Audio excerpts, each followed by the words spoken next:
Welcome back to my channel, and let's talk about 15 books that I'm planning on reading this spring.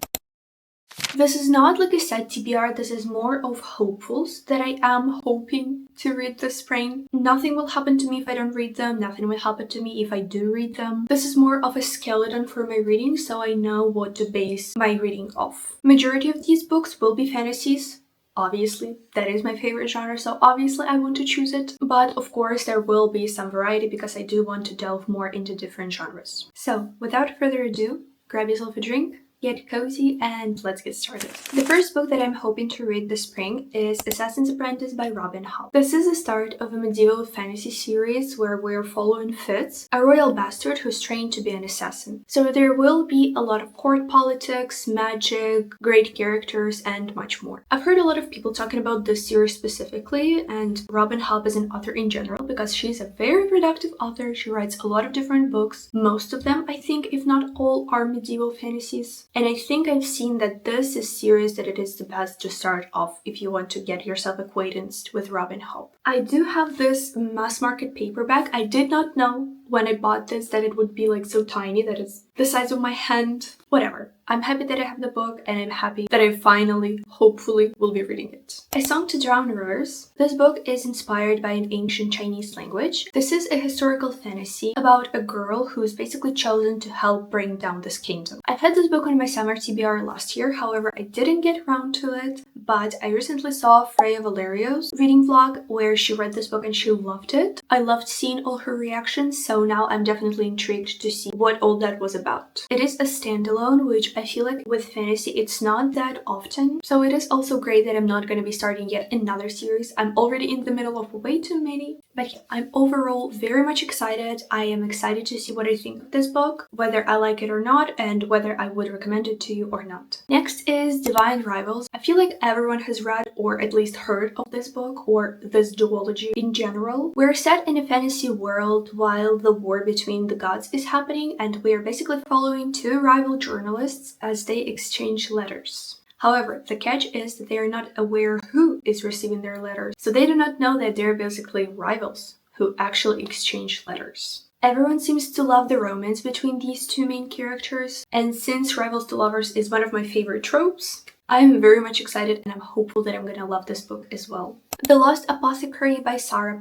This book is set between 18th century London and also present day, in a secret apothecary that sells poison to women seeking revenge. So I guess it's gonna be like a mix of historical fiction, mystery, from what I've heard, and I honestly don't really want to find out anything else. I'm already excited, I'm already intrigued, and I can't wait to read this book. I believe there's also a second book that I've heard some amazing things about. However, it is recommended to read the first book, so I guess I'm going in order. The Shadow of What Was Lost by James Islington. I read The Strength of the Few in February, and since I do have to wait no one knows for how long until the next book in the series comes out, I decided to read more of James Islington's older works. This is a start to an epic fantasy series where we're following this group of students as they navigate their lives being magic users, and in this world, magic users are pretty much despised. I honestly don't know what to expect from this book and this series in general, but I trust James Islington at this point, so I will read anything he writes. This is actually his debut novel, so I'm excited how his writing and his storytelling progressed from this first book by him up until The Will of the Many and The Strength of the Few. My Friends by Fredrik Backman.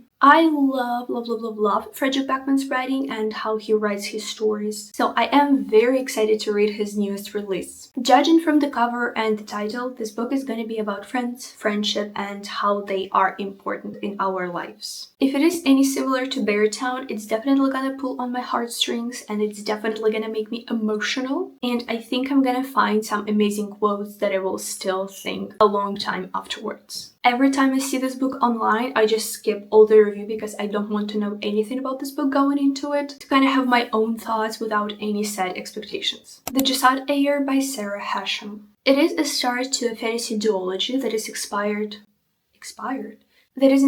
by Middle Eastern mythology. I've heard great things, so I am actually very much hopeful that I'm gonna love it. I've seen that it is a perfect example of enemies to lovers, where they do not become lovers in the second chapter, and they are actual enemies up until the end of the second book. count me in. Excited to see what I think of this series, and maybe I will just binge this duology. Let me know if you would like a reading vlog on it. The Rose Bargain by Sasha Peyton Smith. After watching the second part of Bridgerton season 4, I know I'm gonna be in the mood to read something with the vibe and the atmosphere of the show, and this book definitely fits perfectly. It is a YA Regency fantasy set in a fae world, so I just know we're gonna have the vibes that will hopefully scratch my itch. Amazing balls, gowns, and just fun time. It's not gonna be anything serious, it's probably not gonna be like a 6-star, 7-star read, but I am just hoping to have a pleasant time. The 5th season by N.K. Jemisin. We're set in a dystopian world that is nearing yet another apocalypse. We follow a woman who is searching for her daughter while the world literally falls apart. I've heard that the magic is tied to the earth itself and that the structure is quite unique, so I am curious to find out how old it is. Heard almost no one talking about this book, however what little I have heard praises this book as absolutely something amazing. So of course, I am very excited to read it.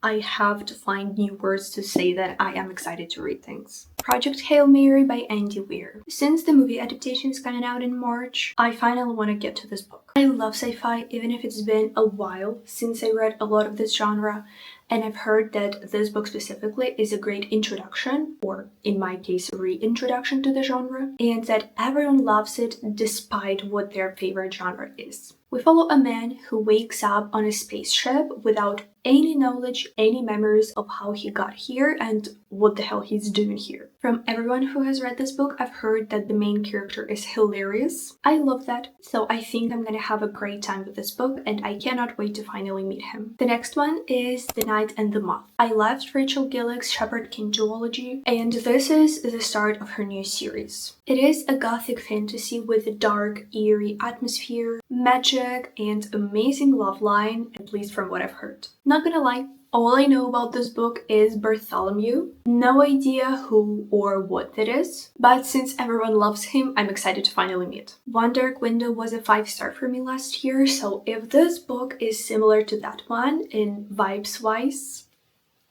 I think I'm absolutely gonna eat it up. The Everlasting by Alix E. Harrow. It is a fantasy or romantasy, about that I'm not sure, about two people who keep finding each other in different lifetimes. On Goodreads it says, a moving and genre-defined quest about the Lady Knight.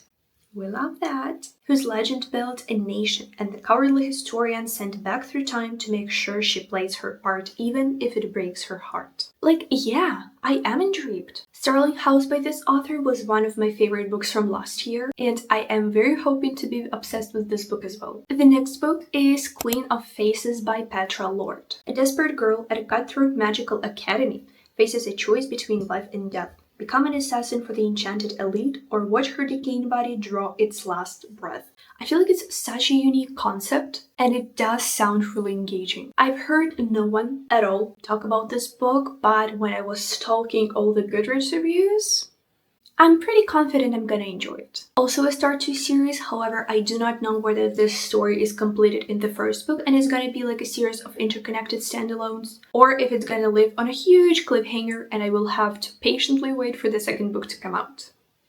No idea, I guess we'll have to find out. Once Upon a River by Diane Setterfield. I'm gonna be very honest with you right now. This book did catch my attention just because of a pretty cover. It's pretty. What else can I say? However, the concept of it also sounds amazing. This is an atmospheric historical mystery set near River Thames, and again, from all the reviews on Goodreads, it should have amazing weather and setting descriptions, so I feel like it is gonna be perfect for spring. The book basically starts off with a man bringing home a dead, drowned child.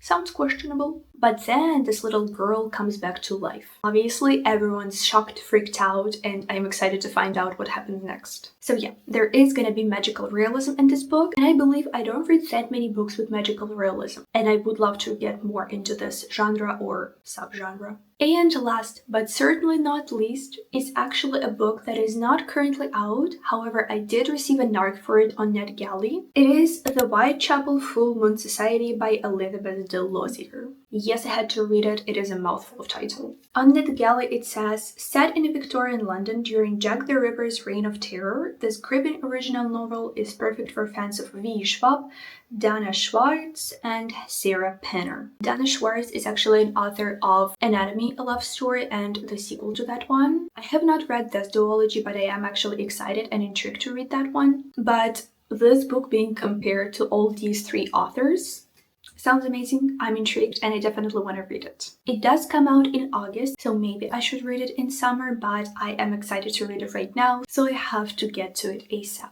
And these are all 15 books that I am extremely excited to get to this spring. Hopefully I will get to all of them, or at least to majority of them, because obviously they all sound super good. Let me know in the comments which books you would like to see in reading vlogs, and I definitely will make sure to include them. Now I suggest we go and make a spread in my reading journal for the spring TBR. I love making seasonal TBRs, and I love making a dedicated spreads for them. So let's go make it cute, decorate it with stickers, doodles, printed out covers, and see how it turns out.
And that actually brings us to the end of the video. Let me know what are some books on your spring TBR, if you do these seasonal TBRs as well. And also let me know whether you love how my spread turned out or not, and if you have any suggestions how I can make my next seasonal TBR spreads. Thank you so much for being here with me, and don't forget to like and subscribe if you enjoyed this video, and I'll see you in my next one.